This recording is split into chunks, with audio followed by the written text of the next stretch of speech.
Allez, c'est une petite vidéo surprise de fin de soirée que moi-même je ne pensais pas faire pour tout dire. Alors, je vais commencer comme ça. Et puis je dirais, pour les vieux de la vieille, il y en a qui vont tout de suite comprendre où je veux en venir. J'ai grandi, je grandissais. Vous voyez le facteur tous les jours, déjà c'était le même. Vous alliez au bureau de poste, c'était les mêmes préposés au poste. Ok. Et donc, quelque part, c'est. Alors, pour certains, alors vous aviez. Alors, je vais préciser, je vivais dans ce qu'on considère une grande ville. Donc je ne vous parle pas des points postaux à la campagne où effectivement tout le monde se connaît, tout le monde sait qui est le facteur et on attend le facteur. Moi que je me dis, vu comment ils ont changé la poste, peut-être que c'est même plus le cas. Bon.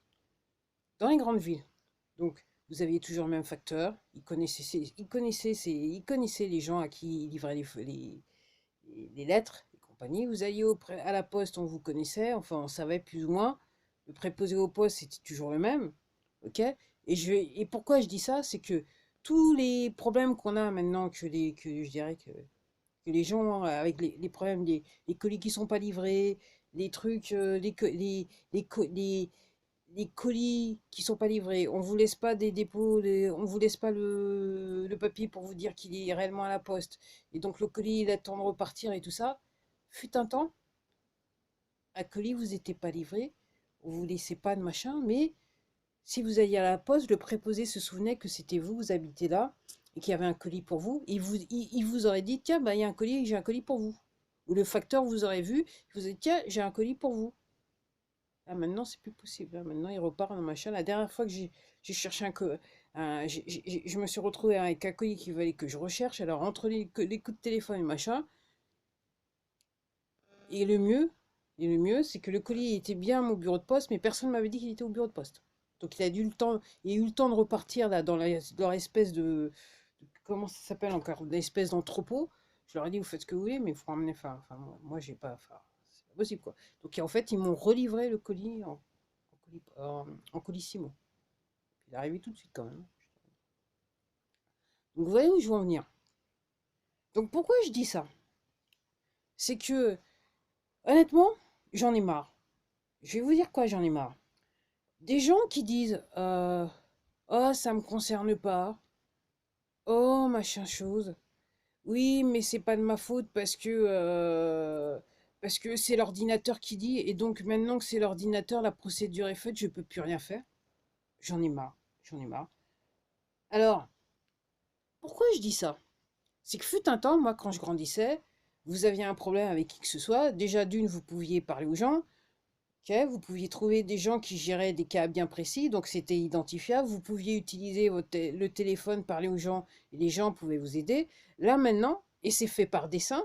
Donc, en fait, quand vous appelez pour un problème, en fait, vous perdez votre temps parce que personne ne va vous aider. La personne au bout du téléphone, elle est juste là pour avoir un salaire. Ok, puis ça la dérange pas. Quel que soit ce qui se passe au bout de la ligne, elle a même plus la prétention de juger, de porter, je dirais, un jugement pour dire, ok, ça c'est pas possible, il faut faire quelque chose, tout lui enlever. Je dirais, entre guillemets, ce pouvoir lui est enlevé. Mais c'est fait par dessein. En fait, ça pourrait être un autre épisode de contrôle social. C'est fait par dessein. Pour, je dirais, séparer les gens et en fait, désensibiliser les gens au mal d'autrui. Alors c'est fait à travers le cinéma, à travers les jeux vidéo, c'est fait à travers la téloche, dans les news, c'est fait partout, et c'est rentré dans le monde du travail, et c'est fait par dessein. Donc l'histoire de, effectivement, tout est sur informatique, au début c'était bien, et moi-même faisais partie des gens, je me dis ouais c'est quand même bien, mais maintenant c'est arrivé à un point où maintenant, derrière un écran informatique, quelque part, tout ce qu'on a c'est un opérateur qui n'a aucun pouvoir. Le seul pouvoir qu'il a, c'est de répéter ce qu'il a dans son écran et faire un petit peu comme la Gestapo, c'est-à-dire noter sur l'écran, noter ce que lui dit son interlocuteur à charge contre l'interlocuteur, si vous voyez ce que je veux dire, pour ceux qui comprennent. Donc c'est je dirais, c'est par dessein, c'est pas un hasard, c'est par dessein. Et je me souviens quand ça a commencé, j'avais des gens un petit peu plus âgés autour de moi qui disaient oui, ah c'est plus comme avant, on peut plus parler là, notre interlocuteur, on peut plus parler, on peut plus, voilà, on semble plus pouvoir avoir des réponses à des choses qu'auparavant on pouvait avoir des réponses facilement. Pour cause, c'était déjà le changement qui était en train de s'établir. Bien avant l'informatique, je vous parle de ça bien avant l'informatique. Déjà, ce que je suis en train de vous dire, c'est qu'on avait déjà changé le, comment ça s'appelle, le mode, on était en train de manipuler la population pour désensibiliser la population, ok? Ok, pour éviter la relation avec autrui, voilà, pour mettre de la distance entre eux, voilà, et même quelque part mettre les gens en situation de conflit dans toutes les relations qui doivent établir entre eux. Vous me suivez? Je crois que je vais l'appeler contrôle social, voilà, comme je vais faire. Malheureusement, j'ai fait sur le téléphone, mais je vais l'appeler contrôle social quand même. Donc oui, oui, oui. Donc c'est fait, c'est par dessein. Alors, la raison pour laquelle je fais cette vidéo, c'est que, donc on est sur une forme de contrôle social, ce que je viens d'établir. Moi, ce que je suis en train de dire, ce que je veux dire, c'est que, au bout d'un moment, chaque individu, et je ne parle pas d'une entité juridique, comme j'ai dit dans l'épisode 12 de contrôle social, je vous invite à regarder l'épisode 12 de contrôle social. Non, c'était 13, excusez-moi, non, c'est dans l'épisode 13 de contrôle social. J'ai du mal, je pensais que... non, c'était 13 seulement. Je pensais que j'étais à 15, mais c'était à 13. Donc oui, ce que je veux dire, c'est que,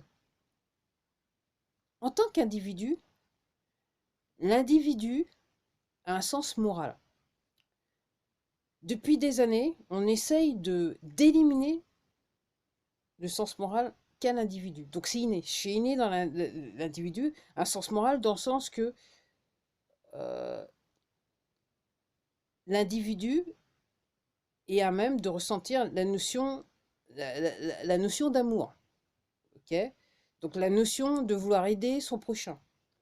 Donc c'est une notion qui a été systématiquement gommée, et tout particulièrement, parler, pour rester sur le sujet, gommée dans le monde du travail. Et donc je dirais, ce gommage, je dirais, est rentré dans, je dirais, dans les foyers. Et c'est vrai que dans certaines familles, on se retrouve avec des choses qui sont assez étonnantes, puisque de toute façon, on est tous manipulés, et donc c'est un fait exprès. C'était pour nous amener à ce qu'on appelle le transhumanisme. Il y en a qui sont en train de dire, mais qu'est-ce qu'elle raconte? Elle est en train de faire un grand écart. Non, je ne suis pas un grand écart. Okay. C'est juste que, pour ceux qui se disent qu'est-ce que je raconte, il faudrait peut-être prendre un petit peu de temps et se renseigner sur ce qui se passe un petit peu dans le monde. Ok. Donc oui.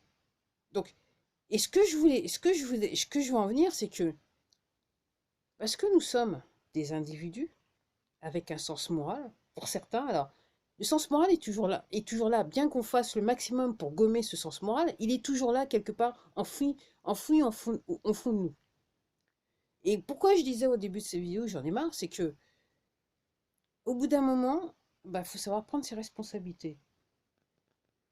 C'est pas normal euh, d'être dans une situation, de prendre connaissance des choses, de se sentir impuissant, de ne rien faire et continuer en sachant que quelque part, ce que vous faites, c'est vous faites du mal à votre prochain. Vous faites sciemment et en fait, avec un seul objectif, c'est d'avoir une somme d'argent à la fin du mois qui vous permet même pas de vivre, de faire vivre votre famille, qui vous permet juste de subsister. Ok. Donc là, je parle pas des millionnaires, des milliardaires, je parle voilà, du citoyen lambda, moyen, ok, qui fait tout ce qu'il peut pour essayer de vivre. Mais au bout d'un moment, la raison pour laquelle on se retrouve dans cette situation, alors si vous êtes dans le futur, ben, va falloir savoir, va falloir vous poser la question, que se passait-il en mai 2022? Ok. Là, vous êtes témoin de l'histoire avec un grand H, vous ne faites rien. Donc en gros, vous êtes aussi coupable que les gens qui font en haut de la pyramide. Parce que vous voyez ce qui se passe et vous continuez. Tout ce que vous voulez, c'est un salaire. Donc vous continuez à le faire de mal à votre prochain parce que tout ce que vous voulez, c'est un salaire. Et la raison pour laquelle nous sommes dans cette situation, c'est parce que des gens comme vous continuez à faire le travail des gens qui sont en haut de la pyramide. C'est ça le vrai contrôle social. Et à partir du moment où, je dirais, la grande majorité de la population va se dire, ok, moralement, c'est pas possible, moi je peux plus, et j'arrête, l'affaire elle est terminée. On n'a plus de problème. On est prêt à démarrer, on est prêt à vivre quelque chose différemment, de manière saine, d'esprit, de corps, ok. Mais seulement, on ne peut pas continuer à dire, ouais, mais c'est pas moi, ça me concerne pas, ou faire style, ça me concerne pas, ou trouver une excuse et se cacher derrière une autorité corrompue pour pouvoir justifier le fait qu'on a un emploi et surtout on a un salaire qui nous permet juste de subsister. C'est de la culpabilité, c'est accessoire au crime. Vous êtes juste un accessoire au crime.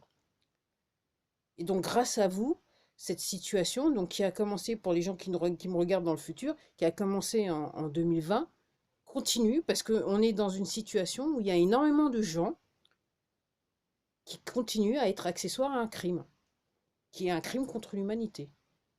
Ok. Donc à partir du moment où vous êtes sur votre lieu de travail, vous comprenez qu'il y a quelque chose qui ne va pas, mais que vous continuez de faire parce que vous voulez un salaire, vous êtes coupable. Vous êtes un criminel. Voilà, vous êtes coupable, vous êtes accessoire au crime. Ok. Et là, on n'est pas juste sur un petit machin, on est quand même sur un crime contre l'humanité. Un génocide. Ok. Et donc, vous aidez le gouvernement, vous aidez ces organisations, ces sociétés secrètes, quelque part à subsister par votre attitude complaisante sur votre lieu de travail. Donc, dire que c'est pas moi, c'est mon supérieur qui a dit, non, non, non, non, non, non. Au bout d'un moment, votre sens moral est toujours là. Ok. Et si, dans le bas de votre tête, vous vous dites, ah, c'est quand même chaud, vous devriez arrêter. Vous devriez dire, non, moi, je ne fais pas.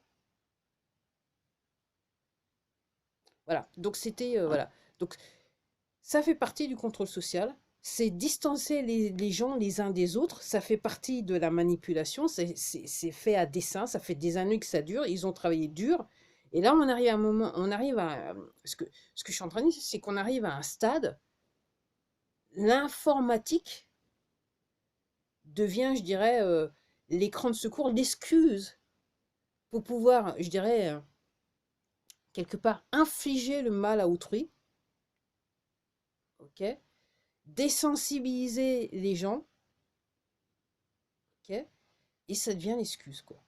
Ah ouais, moi je peux rien faire parce que. Voilà, ok.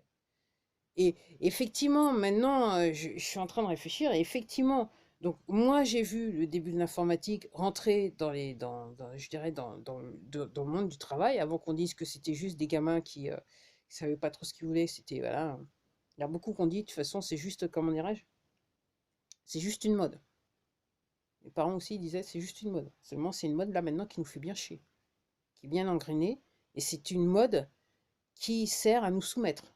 Là, on est dans la soumission totale avec cette affaire. Et vous avez derrière les écrans des gens qui sont sans foi ni loi en ce qui me concerne, qui font en sorte effectivement d'infliger le mal à leur prochain. Bon, sur ce, je m'en vais parce que je ne pensais pas faire cette vidéo, et ça sera définitivement un contrôle social numéro 14, je crois bien. Allez, à la prochaine.